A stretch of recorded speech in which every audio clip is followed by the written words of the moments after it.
Sherlock Holmes, Adventure 1, A Scandal in Bohemia, Part 2. At 3 o'clock precisely I was at Baker Street, but Holmes had not yet returned. The landlady informed me that he had left the house shortly after 8 o'clock in the morning. I sat down beside the fire, however, planning to wait for him, however long he might be. I was already deeply interested in his case, because the nature of the case and the high status of his client gave it a character of its own. Indeed, apart from the nature of the investigation itself, there was something in my friend's masterly grasp of a situation, and his keen, sharp reasoning, which made it a pleasure to me to study his system of work, and to follow the quick, subtle methods by which he untangled the most mysterious cases. I was so used to his invariable success that the possibility of his failing had failed to even enter my mind. It was nearly 4 before the door opened, and a drunken-looking groom, dirty, with a swollen face and poor clothes, walked into the room. Accustomed as I was to my friend's amazing powers in the use of disguises, I had to look 3 times before I was certain that it was indeed he. With a nod, he went into the bedroom, and from there he emerged in 5 minutes, dressed respectably in a suit. Putting his hands into his pockets, he stretched out his legs in front of the fire and laughed for some minutes. "Well, really," he cried, and then he choked and laughed again until he was obliged to lie back, limp and helpless, in the chair. "What is it?" "It's quite too funny. I am sure you could never guess how I use my morning, or what I ended by doing." "I can't imagine. I suppose that you have been watching the habits and perhaps the house of Miss Irene Adler." "Quite so, but the sequel was rather unusual. I will tell you, however. I left the house a little after 8 o'clock this morning in the character of a groom out of work. There is a wonderful sympathy among men who work with horses. Be one of them, and you will know all that there is to know. I soon found Briony Lodge. It is a villa with a garden at the back, but built out in front right up to the road, 2 stories. Secure lock on the door, large living room on the right side, well furnished, with long windows almost to the floor, and those silly window fasteners which a child could open. Behind, there was nothing remarkable, except that the passage window could be reached from the top of the carriage house. I walked round it and examined it closely from every point of view, but without noting anything else of interest. I then wandered down the street and found, as I expected, that there was a stable in a lane which runs down by one wall of the garden. I lent the grooms a hand in rubbing down their horses, and received in exchange some cash, a glass of beer, tobacco, and as much information as I could desire about Miss Adler, as well as 6 other people in the neighborhood, in whom I was not in the least interested, but whose biographies I was obliged to listen to. "And what of Irene Adler?" I asked. "Oh, she has turned all the men's heads down in that pot. She is the prettiest thing in a dress on this planet. So say the boys at the stable, every one. She lives quietly, sings at concerts, drives out at 5 every day, and returns at 7 sharp for dinner. Seldom goes out at other times, except when she sings. Has only one male visitor, but a good deal of him. He is dark, handsome, and stylish, but never calls less than once a day, and often twice. He is Mr. Godfrey Norton, a lawyer. See the advantages of a groom as a friend." They had driven him home 12 times from Briony Lodge, and knew all about him. When I had listened to all they had to tell, I began to walk up and down near Briony Lodge once more, and to think over my battle plan. This Godfrey Norton was evidently an important factor in the matter. He was a lawyer. That sounded dangerous. What was the relationship between them, and what was the goal of his repeated visits? Was she his client, his friend, or his mistress? If the former, she had probably given the photograph to him. If the latter, it was less likely. The answer to this question would determine whether I should continue my work at Briony Lodge, or turn my attention to the gentleman's office. It was a delicate point.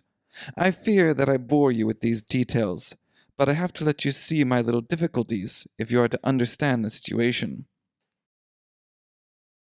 I am following you closely. I was still balancing the matter in my mind when a carriage drove up to Briony Lodge, and a gentleman jumped out. He was a remarkably handsome man, dark, with a mustache, evidently the man of whom I had heard. He appeared to be in a great hurry, shouted to the driver to wait, and walked past the maid who opened the door with the air of a man who was thoroughly at home. He was in the house about half an hour, and I could catch glimpses of him in the windows of the living room, pacing up and down, talking excitedly, and waving his arms. Of her I could see nothing. Presently he came out, looking even more agitated than before. As he stepped up to the cab, he pulled a gold watch from his pocket and looked at it earnestly. "Drive like the devil," he shouted, "first to Gross and Hankey's in Regent Street, and then to the Church of St. Monica in the Edgware Road. Half a guinea if you do it in 20 minutes. Away they went, and I was just wondering whether I should follow them when up the lane came a carriage, the driver with his coat only half buttoned. It hadn't pulled up before she ran out of the hall door and into it. I only caught a glimpse of her at the moment, but she was a lovely woman, with a face that a man might die for. "The Church of St. Monica, John," she cried, "and half a sovereign if you can reach it in 20 minutes. This is quite too good to lose, Watson. I was just balancing whether I should run for it, or whether I should climb on the back of her carriage when a cab came through the street. The driver looked twice at such a shabby-looking customer, but I jumped in before he could object. 'The Church of St. Monica,' said I, 'and half a sovereign if you reach it in 20 minutes. It was 25 minutes to 12, and of course it was clear enough what was in the wind. My cabby drove fast. I don't think I ever drove faster, but the others were there before us. The cab and the carriage with their sweating horses were in front of the door when I arrived. I paid the man and hurried into the church. There was not a soul there except the two whom I followed and a clergyman, who seemed to be arguing with them.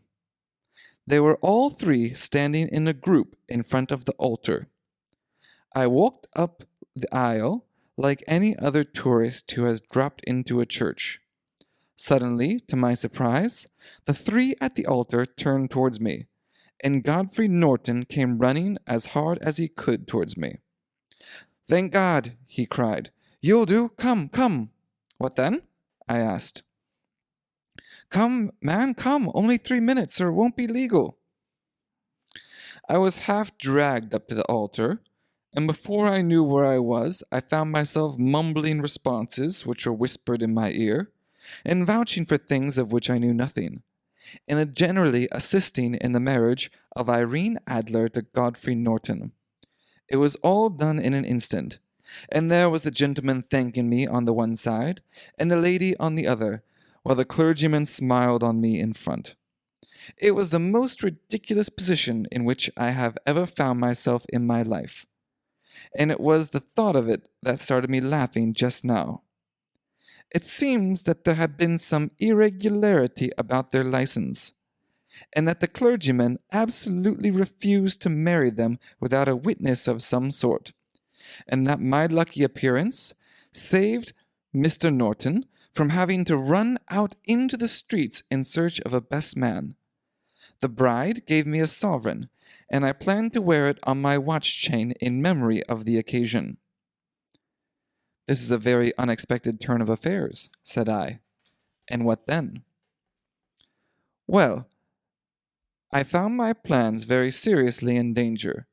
It looked as if the pair might leave immediately, and so forced me to take some very quick and energetic measures. At the church door, however, they separated, he driving back to his office, and she to her own house. I shall drive out in the park at 5 as usual, she said as she left him. I heard no more. They drove away in different directions, and I went off to make my own plans. Which are?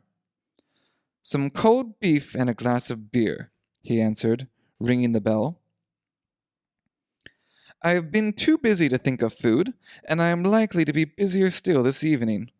By the way, Doctor, I shall want your cooperation. I shall be delighted. You don't mind breaking the law? Not in the least. Nor running a chance of arrest? Not in a good cause. Oh, the cause is excellent. Then I am your man. I was sure that I might rely on you. But what is it you wish?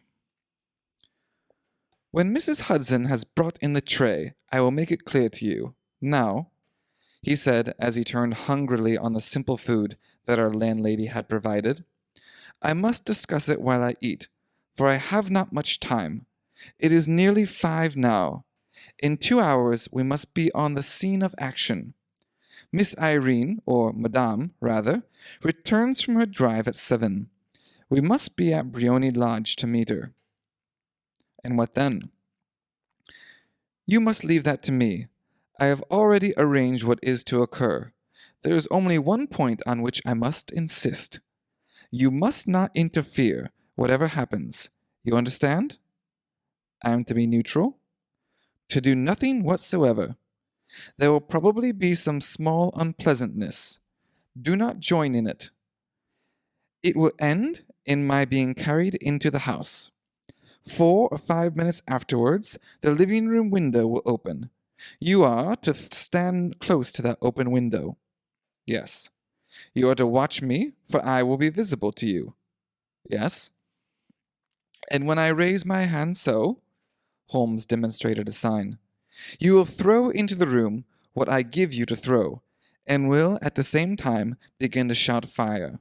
You quite follow me? Entirely. It is nothing very dangerous, he said, taking a long, cigar-shaped roll from his pocket. It is an ordinary plumber's smoke rocket, self-lighting. That's all you have to do. When you cry fire, a number of people will join you. You may then walk to the end of the street, and I will rejoin you in 10 minutes. I hope that I have made myself clear. I am to remain neutral, to get near the window, to watch you, and at the signal to throw in this object, then to raise the cry of fire and to wait you at the corner of the street. Precisely. Then you may entirely rely on me. That is excellent. I think, perhaps, it is almost time that I prepare for the new role I have to play.